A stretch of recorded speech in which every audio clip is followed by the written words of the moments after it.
Morning, everybody. It's Tuesday, October 7th. Welcome to the Inside Edge. There are 4 weeks left before voters in New Jersey choose their next governor. And Mikey Sherrill and Jack Ciattarelli are both making claims that are politically effective, but factually flimsy. There's some daylight between rhetoric and reality.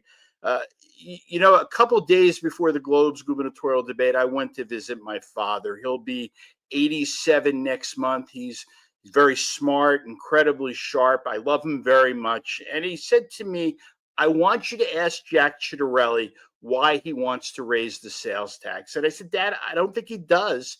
And my father responded, yes, he does. I saw it on television.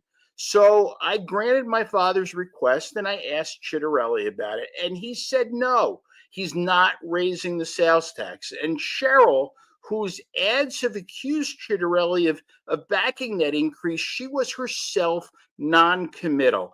She wouldn't rule it out. And then finally, just last week, the Cheryl campaign put out a statement saying that she too would not raise the sales tax.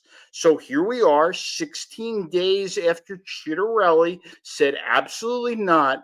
Mikey Sherrill's out with a new ad claiming that Jack Ciattarelli wants to raise the sales tax. Now, I know Sherrill heard him say no to that increase. I was there, so were 1,600 other people, but the new ad claims otherwise.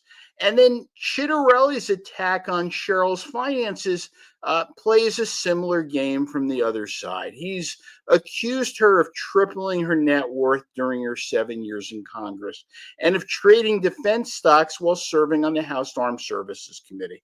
But Cheryl's gone above and beyond what the law requires in her financial disclosure. She listed the specific value of each of her assets, not just a range, and she's debunked the theory that somehow she's profited personally off her service in Congress. There's nothing in the financial disclosure to indicate that she unfairly used the stock market to grow her family's worth. I mean, in fact, most of that growth came from her husband's earnings with an investment bank in New York. In 2019, at the end of 2019, her first year in Congress, Cheryl began selling off her individual stocks. Instead, she converted it to exchange traded funds. That's essentially a basket of investments that can be purchased as a stock. And she did it to prevent the appearance of any conflict. Attacks are designed to confuse, not to clarify. So the strategy is sometimes it's the same for everybody.